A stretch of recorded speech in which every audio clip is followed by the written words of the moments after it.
In 1911, a conference was held in Thomaston, New Brunswick from September 21st to the 25th.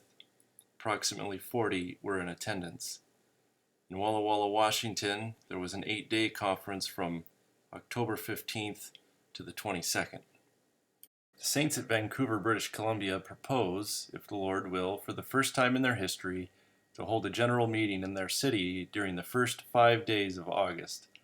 As far as we are informed, this will be the only event of its kind this year on the Pacific Coast. We trust, therefore, that many will endeavor to attend. Cordial welcome is extended to all, and the prayers of the saints are desired, that the occasion might be one of blessing to those present and of glory to our Lord Jesus Christ. In 1914, Montreal, Quebec had a 5-day conference around Thanksgiving time, October 17 to 21.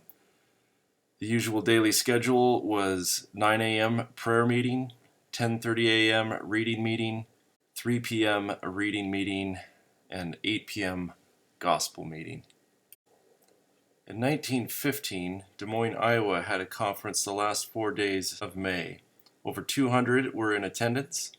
Arrangements were ideal as a large 3-story clubhouse was rented for the occasion. In 1916, there was a conference in Vanguard, Saskatchewan, as well as Walla Walla having a 4-day conference around Thanksgiving. In Winnipeg, Manitoba, there was a conference around New Year's. Winter travel in this part of Canada is rather forbidding, but around 25 to 30 people came from outside points, some from several hundred miles away. Portland, Oregon had a conference in which more than 200 were in attendance. Visitors came from up and down the coast. The principal theme before them was 1 John 3.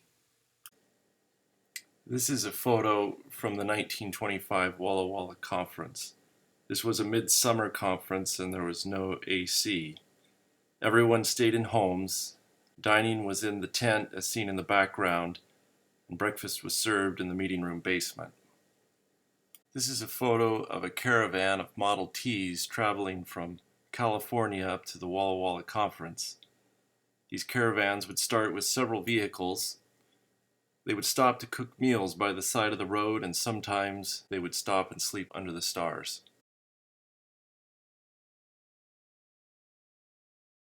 The most memorable conference of my childhood was a 3-day meeting in Bournemouth, Dorset, England. This was the biggest meeting I ever knew at the time, being I'd estimate 100 to 150 brothers, sisters, and children. As for where people came from, all over England, including Newcastle in the far north, Spain, several from North America, including Albert and Gordon Hayhoe, John Kemp, and others, Brother Pirapato, Bill Prost and family. Bournemouth brethren carry on faithfully and still invite the brethren for a day of meetings, many staying through the Lord's Day. Many other European brethren have attended in recent years.